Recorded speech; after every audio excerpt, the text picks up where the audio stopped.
Hello, everyone. How's it going? Once again, it is the evening of the day before Thanksgiving or Turkey Day, because you have to be, we already talked about that.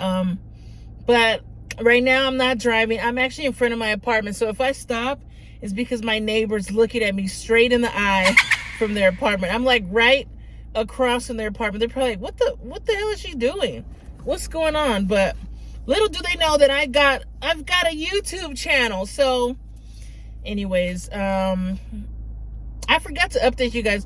So there's not gonna be any turkey or anything at my house because I don't have a stove still. The landlord finally hit me up. They had somebody come over, and the guy was like, yeah, it's a total loss. And I'm like, he said there was some plastic in there, but for sure I didn't put any plastic in there. And it's weird because he kind of just looked, and I don't know if I said this before, my landlord, I made a whole video about it, about slumlords, but my landlord, she hires these people who I feel like they're from like TaskRabbit or something. Like I feel like it's people that are like, yeah, I play in a band, and they just play the guitar on the weekends. They're like me. Like they're not really repairmen. They're like, oh yeah, I fixed my stove once. It's like, so the guy, he came in, right? He's like, he looked inside, he goes, yep, it's a total loss. And I'm like, are you serious? Because you would think you could like scrape any surface out. You know what I mean? I don't know. I feel like it's all messed up, but I can't even cook on the stovetop because I almost asked her if I could do that, but I think it'll be like a fire hazard because they don't really know. They didn't even say like how the fire started. They don't know. But so yeah, they like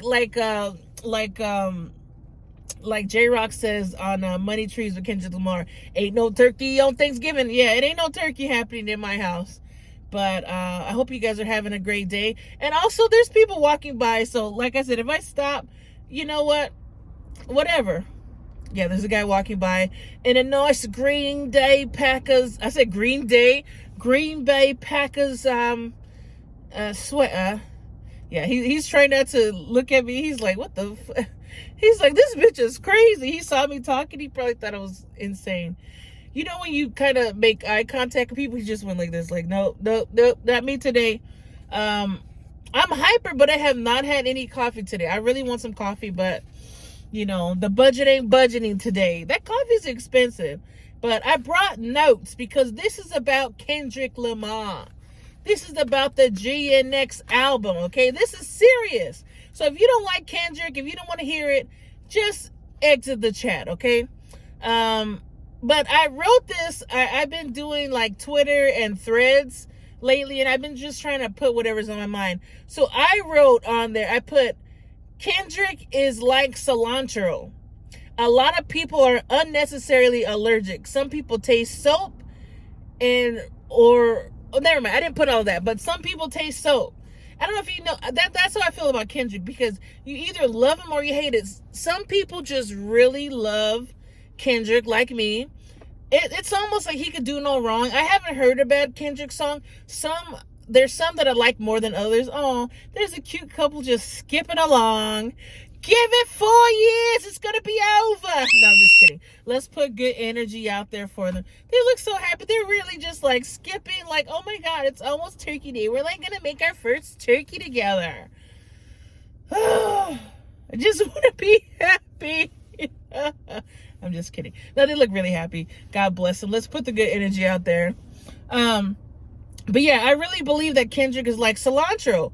Some people just, like, when they taste cilantro, they taste soap. It's weird. Like, sometimes I taste a little weird something, but they say you're supposed to eat like organic cilantro, and you're supposed to really eat the cilantro that's like really fresh. But some people just don't like cilantro, and that's how I feel about Kendrick. It's like, there's no point in debating because you just don't like him. Like, he could make the most brilliant song ever. Like, all right, that's a great song. All my life I has to fight.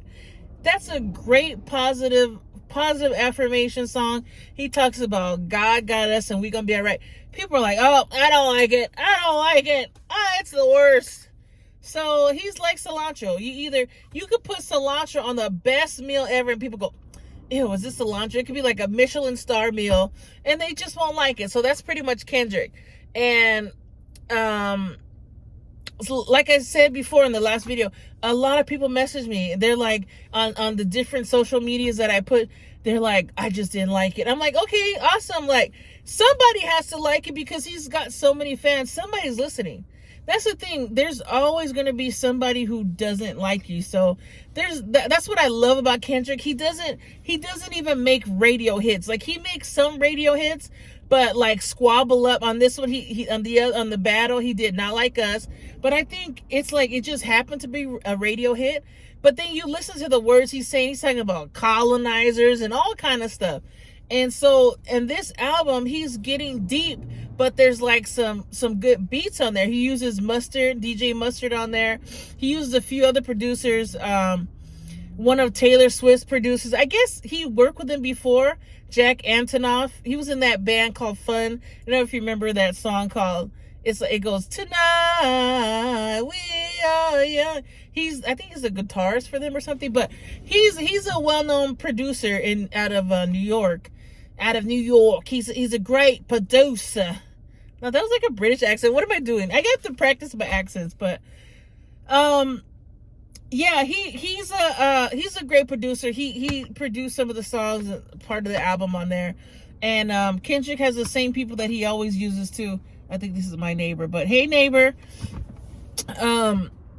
But I feel like if you see his shows, he has a lot of young white college kid friends. You know what I mean? I mean, not friends, fans. A lot of college kid fans, or a lot of white fans. And I feel like when he gets so deep, they're like, what are they gonna relate to, you know? So I feel like as soon as that happens, oh, somebody brought back flowers. It's just a love day on this street. How cute. But I feel like he has a lot of white fans, and you know, when he gets deep, they're like, oh, it sucks. They're just deriding. And I think what I love about him is he doesn't go with the crowd. He just goes by what he's feeling. And I made a video about it too. I was like, you didn't know you needed it before the holidays, but you needed it. It's like, we've been through a lot. We've been through, you know, the groceries are hella high. We've been through this election this year. The election process is stressful. The voting process was stressful.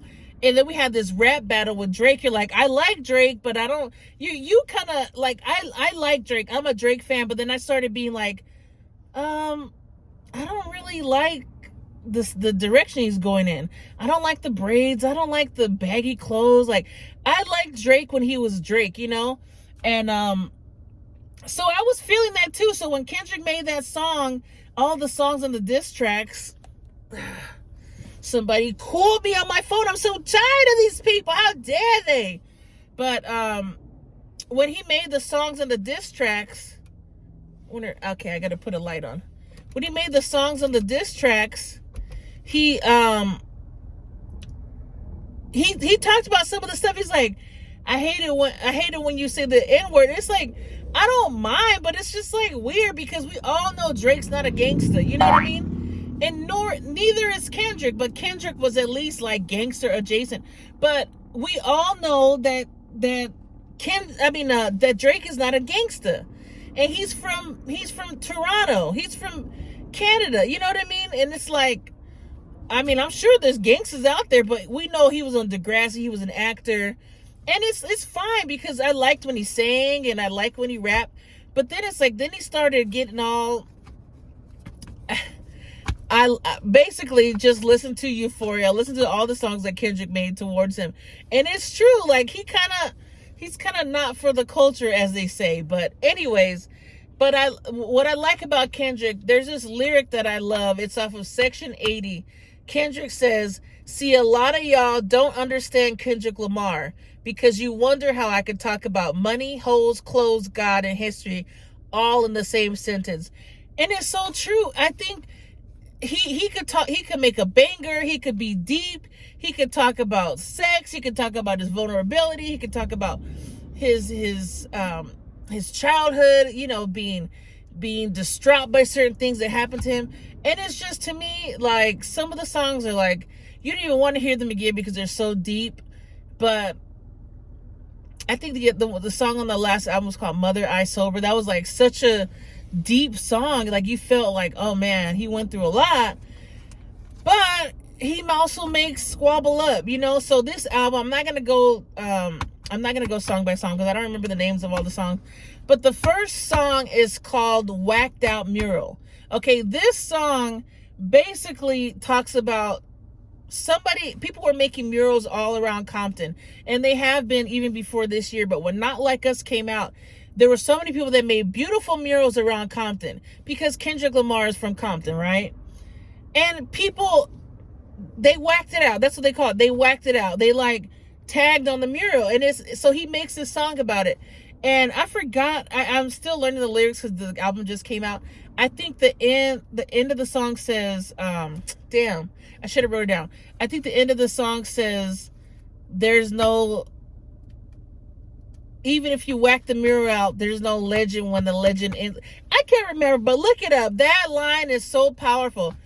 If it's so powerful, why didn't I remember it? I don't know. I got a lot of shit on my mind, all right? Don't judge me here. No, but the whole album, the whole song, just listen to it over and over. And not only that, the production of the song, you got to really listen to it with headphones on or listen to it in your car. I mean, it's just, there's a part where it goes, it almost sounds like Blade Runner. I'm just tripping today.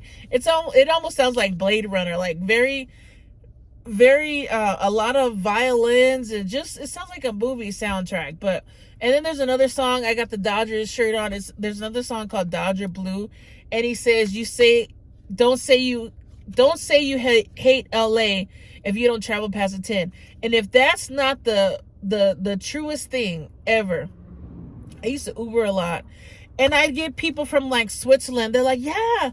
They're like, I moved here. I don't even know a Swedish accent. What's wrong with me? But they're like, I moved here. I picked them up, like, let's say in Santa Monica. They're like, I moved here 5 years ago, and there's just no culture in LA. And I was just taking the bitch from one place to 5 minutes away. And I'm thinking, this bitch probably just goes from here to the nail shop to the dog park and goes to work and goes home. You know, like, she probably stays in her 4-mile radius of LA. And she says there's no culture. There's so much culture in LA. There's so many different diverse people in LA. It's crazy to say that. So a lot of people that I would meet during my time with Uber, they would all say, oh, LA sucks. And I'm like, where are you from? They're like, Chicago. Okay, well, you're not from here. Oh, LA sucks. Where do you live? Oh, Hollywood. Where are you born at? Oh, they're like, Tennessee. Okay, well, you don't know LA then. Have you ever gone past the 10? Have you ever gone to the 105 freeway or the 110 freeway? So I just like all the songs. You have to really listen to it. That's the thing about Kendrick Lamar. Me even doing this so-called review is not right, because he's the kind of artist where you have to listen to it over and over. There's still some songs. I remember when Damn came out, it came out just like this album. It was just random. And I remember when it came out, I was like, oh shit. I was like, this is it. And at first I was like, I don't know if I like it, because he had what is the other album called? Damn. To Pimp a Butterfly. That was the shit, right? That was like powerful. And then he came out with Damn, and I'm like, oh wow, okay. We're like, okay, this isn't as deep, but then it is deep. So it just takes some time. Just listen to it if you haven't heard it already. I'm rambling. This video is already going too long. Anyways, don't forget to like, subscribe, share, and you guys let me know in the comments, how do you like the Kendrick Lamar album? And if you think it's ASS or not good, then just let me know too, and then we'll talk about it. But you guys have a great day. My neighbors are watching me. I can see them. People are so damn nosy. You guys have a good one. Thank you for watching. Later.